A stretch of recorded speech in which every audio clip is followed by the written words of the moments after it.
ఎండాకాలంలో చుట్టాలు. పక్షుల గ్రామానికి ఒకరోజు పట్నం అడవి నుండి ఇద్దరు చుట్టాలొచ్చారు. వాళ్ళు మరెవరో కాదు, కొన్నాళ్లుగా పట్నంలో ఉంటున్న లూసీ మరియు కుహు. వాళ్ళు పల్లెటూరిలో ఉన్న తమ స్నేహితురాలు తునిని కలవడానికని నేరుగా ఆమె ఇల్లు దగ్గరకు వచ్చారు. అప్పుడు తుని ఇంటి లోపల తన కూతురు బుజ్జితో కలిసి కూర్చొనుంది. హలో తుని, ఎలా ఉన్నావు? నేను కుహు పట్నం అడవి నుండి చుట్టపు చూపుగా మన పల్లెటూరి అడవికి వచ్చాము. ఎండాకాలం సెలవులొచ్చేశాయి కదా, పట్నంలో ఆ వాహనాల పొగ దుమ్ము భరించలేక పల్లెటూరి వాతావరణంలో ప్రశాంతంగా సరదాగా గడుపుదామని ఇలా వచ్చేశాం. రండి రండి లూసీ, కుహు, మిమ్మల్ని చూసి చాలా రోజులైంది. పట్నం అడవిలో మీ ఇల్లు ఎలా ఉంది? మా పల్లెటూరు మీకు నచ్చుతుందో లేదోనని నాకు కొంచెం కంగారుగా ఉంది. అయినా మీరు రావడం మాకు చాలా సంతోషంగా ఉంది. అమ్మా, మన ఇంటికి చుట్టాలు వచ్చారమ్మా. ఆంటీలు చాలా అందంగా ఉన్నారమ్మా. నేను ఆంటీల దగ్గరికి వెళ్ళి మాట్లాడతానమ్మా. మీ పల్లెటూరు అడవి చాలా ప్రశాంతంగా ఉంది తుని. పట్నంలో ఎప్పుడూ ఒకటే గోల. ఇక్కడ ఎంత నిశ్శబ్దంగా ఉందో. ముఖ్యంగా ఇక్కడ గాలి చాలా స్వచ్ఛంగా ఉంది. పట్నంలో గాలి పీలిస్తే నా గొంతు మసిమారిపోయి పాటలు కూడా సరిగ్గా రావడం లేదు. అప్పుడే పక్క ఇల్లు నుండి చోటు, ఆమె కొడుకు బన్ను కూడా చుట్టాలను పలకరించడానికి తుని ఇల్లు లోపలికి వచ్చారు. బాగున్నారా లూసీ, కుహు? మీ రాకతో మా తుని ఇల్లు కలకలలాడుతోంది. పట్నం అడవి విశేషాలు, అక్కడ వింతల గురించి మాకు చాలా కబుర్లు చెప్పాలి మీరు. మీకోసం నేను అడవి పండ్లు కూడా తీసుకొని వస్తాను. అవునా అంటే, పట్నంలో పెద్ద పెద్ద ఇల్లుంటాయంట కదా, నాకు వాటి గురించి చెప్పన్నా అంటే.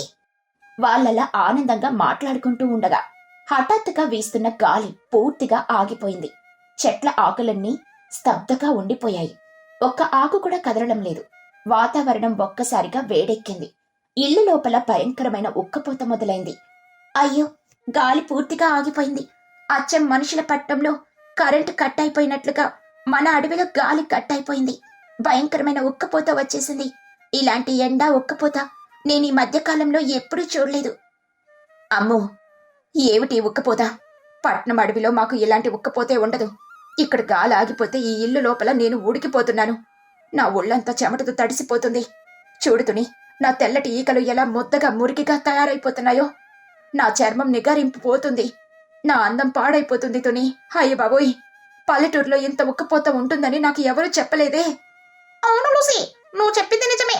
నా గొంతు పూర్తిగా ఎండిపోతుంది. ఈ ఉక్కపోతకి ఊపిరాడటం లేదు. ఇల్లు లోపల వేడి గాలి నిండిపోయి ఆవిరి వచ్చేస్తుంది. నాకు పాట పాడడం కాదు కదా, కనీసం మాట్లాడడానికి కూడా ఓపికండడం లేదు. నేను వెంటనే పట్నం అడవికి తిరిగి వెళ్ళిపోవాలనిపిస్తుంది తుని. అలా అనకండి మిత్రులారా, నేను ఈ పెద్ద ఆకు తీసుకుని మీ ఇద్దరికి గాలి విసురుతాను, ఆగండి.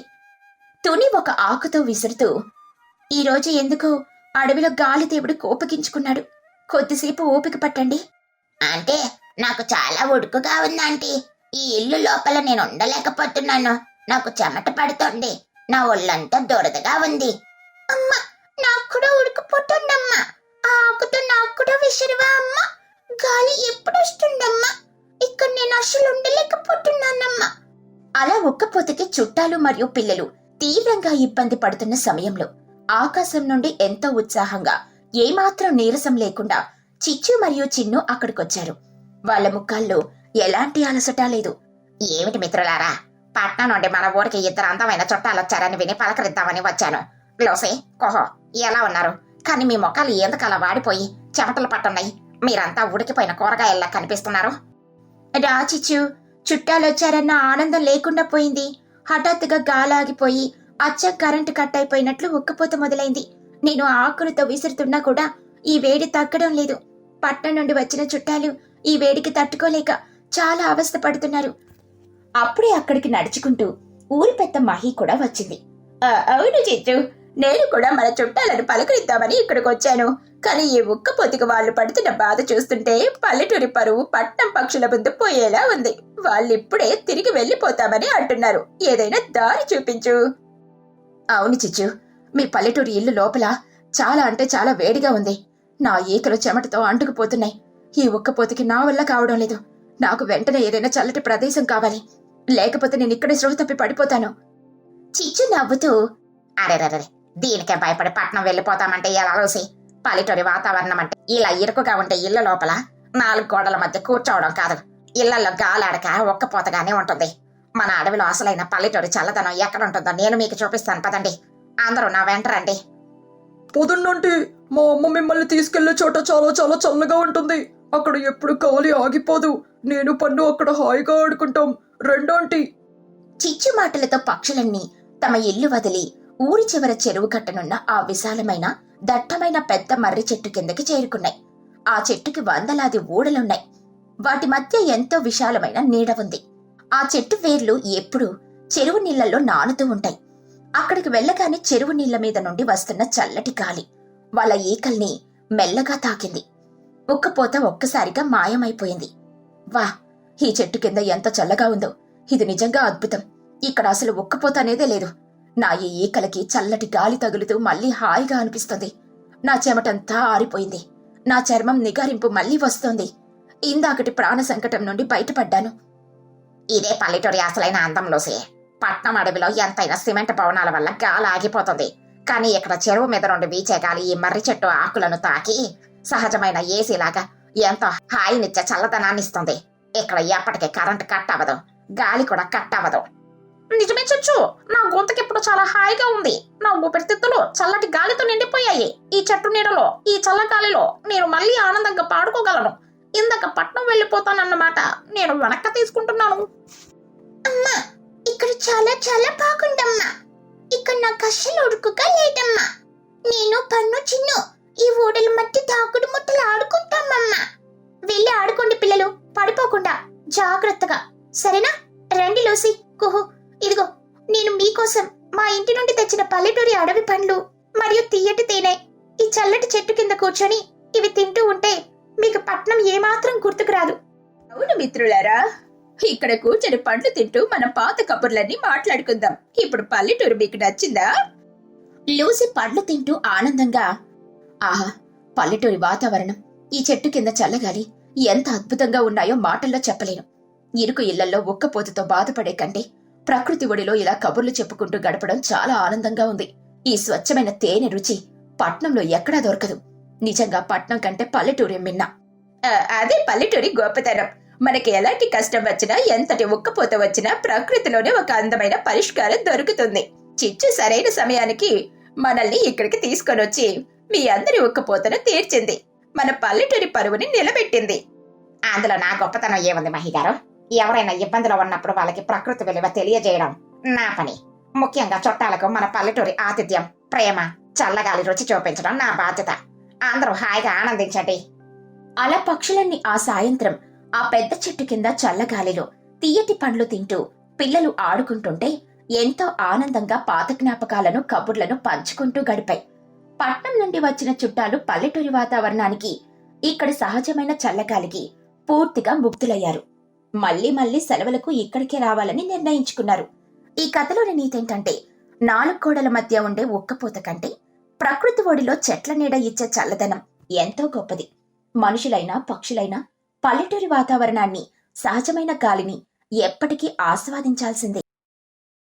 పక్షుల గ్రామంలో ఆ రోజు ఉక్కపోత భరించలేనంతగా ఉంది. గాలి అస్సలు వీయడం లేదు. ఈ ఉక్కపోతకు పక్షులన్నీ పిచ్చెక్కిపోయి చల్లదనం కోసం రకరకాల వింత పనులు చేయడం మొదలుపెట్టాయి. తుని తన ఇల్లు వాకిట్లో కూర్చొని ఉండగా లోపల నుండి బుజ్జి బయటకొచ్చింది. బుజ్జి ఒళ్ళంతా నల్లటి బురద పూసుకునుంది. అమ్మా, నాకు చాలా ఉక్కపోస్తుందమ్మా. చెరువు దగ్గర నుండి ఈ బురద తెచ్చుకుని నా ఈకల నిండా పూసుకున్నానమ్మా. ఇప్పుడు కొంచెం చల్లగా ఉందమ్మా. నన్ను చూడమ్మా, నువ్వు కూడా కొంచెం పూసుకో అమ్మా, చాలా హాయిగా ఉంటుంది. అయ్యో బుజ్జి, ఏమిటి వింత పని? నేను పూసుకోను బాబాయ్. నీ ఈకలన్నీ బురదతో అంటుకుపోయాయి. నువ్వు అసలు పక్షిలా లేవు, ఒక నల్లటి బురద ముద్దలా ఉన్నావు. ఇలా చేస్తే నీ ఈకలు పాడైపోతాయి. అయినా ఆ బురద ఎండిపోతే గట్టి రాయిలా మారిపోయి నువ్వు కదల్లేవు తెలుసా? నీకసలు నడవడానికి కూడా రాదు. ఈ ఉక్కపోత నీతో ఇలాంటి వింత పనులు చేయిస్తోందని నాకు బాగా తెలుసు. పద, మనం లూసీ ఇల్లు దగ్గరికి వెళ్దాం. తనేం చేస్తుందో చూద్దాం. తుని పుచ్చి కలిసి లూసీ ఇల్లు దగ్గరికి వెళ్లారు. అక్కడ లూసీని చూడగానే తుని ఆశ్చర్యంతో నోరు వెళ్లబెట్టింది. లూసీ తన తెల్లటి ఈకలు కనబడకుండా ఒళ్లంతా పచ్చటి నాచు కప్పుకొని కూర్చొనుంది. ఆ నాచుల నుండి చిన్న చిన్న పురుగులు బయటకొస్తున్నాయి. రాతుని, ఎలా ఉన్నావు? ఈ ఉక్కపోతకి నా చర్మం నిగారింపు పోతుందని ఈ పచ్చటి నాచును దుప్పట్లా కప్పుకున్నాను. ఇది తడిగా ఉండి చాలా చల్లగా ఉంది. నా అందం ఎలా ఉంది? కాని ఒక చిన్న సమస్య తుని. ఈ నాచులో చిన్న చిన్న పురుగులున్నట్లున్నాయి. అవి నన్ను కుడుతున్నాయి. నా ఒళ్ళంతా దురదగా ఉంది. నేనెక్కడా గోకోలేకపోతున్నాను. కాని ఆ అందం కోసం ఆ మాత్రం భరించాలి కదా. అమ్మో లూసీ, నువ్వు పచ్చరంగు రాక్షసిలా ఉన్నావు. నీ తెల్లటి అందమంతా ఈ నాచు కింద దాక్కుంది. ఆ పురుగులు కుడుతున్నా భరిస్తున్నావా? ఈ ఉక్కపోత నిన్ను నిజంగాని పిచ్చెక్కిచ్చినట్లుంది. వెంటనే ఆ నాచు తీసే, లేకపోతే ఆ పురుగులు నీ రక్తమంతా తాగేస్తాయి. అమ్మా, ఆంటీని చూస్తుంటే నాకు భయంగా ఉందమ్మా. ఆంటీ మీద పచ్చగా ఏవేమో పాకుతున్నాయమ్మా. నేను ఆంటీ దగ్గరికి రానమ్మా. అక్కడి నుండి వాళ్ళు కుహు ఇల్లు దగ్గరికి వెళ్లారు. కుహు ఒక పెద్ద గుమ్మడికాయ బుర్ర లోపల తల దూర్చి లోపల నుండే పాట పాడుతుంది. ఆ పాట కుయి కుయి అని వింతగా దయ్యమార్చినట్లుగా ప్రతిధ్వనిస్తుంది. కుహు, ఏంటా వింత పని? తల ఆ ఎండిన పుర్రలో పెట్టుకుని ఎందుకు పాడుతున్నావు? ఆ శబ్దం వింటుంటే మాకు భయం వేస్తుంది. కుహు కుహు, ఈ ఒక పొతకి గాలిలో వేడి ఎక్కువగా ఉంది తుని. ఈ బుర్ర లోపల కొంచెం నీడగా చల్లగా ఉందని నా తల లోపల పెట్టుకుని పాడుతున్నాను. కానీ నాకు ఊపిరి ఆడటం లేదు. నా పాటకు నాకే తలపోటు వస్తుంది. ఆ శబ్దం లోపలే తిరిగి నా చెవులు గింగురమంటున్నాయి. కానీ బయట ఎండకంటే ఇదే నయమని ఇక్కడే ఉండిపోయాను. అప్పుడే అక్కడికి చోటు మరియు బన్ను వచ్చారు. బన్ను ఒళ్ళంతా ఎండిపోయిన పెద్ద అరిటాకులతో గట్టిగా చుట్టేసింది. వాడు కదల్లేక ఒక కర్ర ముక్కలా దొర్లుకుంటూ వచ్చాడు. వాడి ముఖమంతా చెమటలతో తడిసిపోయింది. చూడుతుని, వీడికి వేడి తగలకూడదని ఈ అరిటాకులు కట్టాను. కాని వీడు ఎగరలేక నడవలేక కింద పడిపోయి దొర్లుకుంటూ వస్తున్నాడు. వాడికి చల్లదనం ఎలా ఇవ్వాలో అర్థం కావడం లేదు. నా బుర్ర పని చేయడం లేదు. అంటే నన్ను విప్పేయమనండి. అంటే నేను నడవబోయి కింద పడిపోయాను. ఒక రాయిలాగా దొర్లుకుంటూ వచ్చాను. నాకింకా ఉడుకుపోతోంది. నాకు ఈ ఈకల లోపల గాలి ఆడక నాకు చెమట పట్టి కాలిపోతున్నట్లుంది. పైగా ఆకులు గీసుకుపోయి నా చర్మం అంతా మంటగా ఉందంటే. వెంటనే ఊరి పెద్ద మహి కూడా అక్కడికొచ్చింది. ఆమె ఎండ తగలకుండా ఒక చాలా పెద్ద తామరాకుని నెత్తిన పెట్టుకుని తిరుగుతుంది. ఆ ఆకు బరువుకి ఆమె మెడ వంగిపోతుంది. పక్షులరా, ఈ ఉక్కపోత మనందరి బుర్రలు పాడు చేసేస్తుంది. నేనేమో ఎండ తగలకుండా ఈ పెద్ద ఆకుని నెత్తిన పెట్టుకుని తిరుగుతున్నాను. ఈ ఆకు చాలా బరువుగా ఉంది. దీన్ని మోయలేక నా మెడ నొప్పి పుడుతోంది. కానీ కింద పడేస్తే ఎండకి కాలిపోతాను.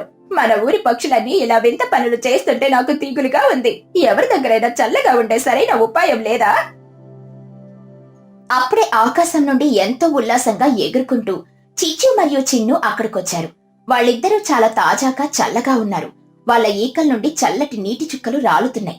అక్కడున్న పక్షుల వింత వేషాలు చూసి చిచ్చు పగలబడి నవ్వింది. ఏంటి మిత్రులరా ఈ వింత పనులు? నువ్వేంటిలోసి పచ్చటి రాక్షసులా ఉండి గోకుంటున్నా. బొజ్జి ఏవో బురద ముద్దలా ఉంది. బండ ఏమో ఆకుల్లో బందీ అయ్యి పాసల్లాగా తయారయ్యాడు. మహిగారు, మీరేమో గొడుగు బరువుకే వంగిపోతున్నారు. ఈ ఒక్కపోత మిమ్మల్ని బాగా ఇబ్బంది పెడుతున్నట్లుంది. మీ పనులు చూస్తుంటే నాకు నవ్వాగట్లేదు. నవ్వకు చిచ్చు, మేమంతా ఈ వేడికి పిచ్చెక్కిపోతున్నాం. నువ్వు చిన్ను మాత్రం ఎంతో చల్లగా హాయిగా ఉన్నట్లున్నారు. పైగా మీ ఒంటి మీద నుండి చల్లటి నీళ్లు పడుతున్నాయి. మీకేం ఒక్కపోతలేదా? ఒక్కపోతుంది మహిగారు, కానీ ఇలాంటి వింత పనులు చేస్తే వేడి తగ్గదు కదా. పైగా ఈకలు పాడైపోతాయి. అందుకే నేను చిన్ను కలిసి మా తెలివితో ఒక అద్భుతమైన పని చేశాం. అడవి చివరున్న సన్నటి సెలయేరు దగ్గర మేము ఒక వెదురు జలపాతం తయారు చేశాము. వెదురు జలపాతమా? అదెలా ఉంటుంది చిచ్చు? మాకెప్పుడు చెప్పలేదే. అసలు దాన్ని ఎలా తయారు చేశారు? అంత పెద్ద పని ఇద్దరే ఎలా చేశారు? మేము అడవిలో దొరికే చాలా లావుపాటి వెదురు బొంగును వెతికి తెచ్చాంతోనే. ఉదయం నేను చెరువు దగ్గర ఆకు మీద నుండి నీళ్లు కింద పడడం చూసి ఈ ఆలోచన చేశాను. నా వాడి అయిన ముక్కతో ఆ బొంగుకు కింద వైపు చిన్న చిన్న చిల్లులు పొడిచాను. చిన్ను వెళ్లి గట్టి అడవి తీగలు తెచ్చాడు. ఆ తీగలతో ఆ బొంగును సెలయేరు పారే చోటపై కొమ్మలకు అడ్డంగా కట్టాము. ఆ సెలయేటి నీళ్లు బొంగులోకి వెళ్లి ఆ చిల్లుల గుండా చల్లటి వర్షం చినుకుల్లా జలజల కింద పడుతున్నాయి. అక్కడ కూర్చుంటే చల్లటి వానలో తడుస్తున్నట్టే ఉంటుంది. మేమిద్దరం ఇప్పుడే ఆ జలపాతం కింద స్నానం చేసి వస్తున్నాంలే. చాలా హాయిగా ఉంది.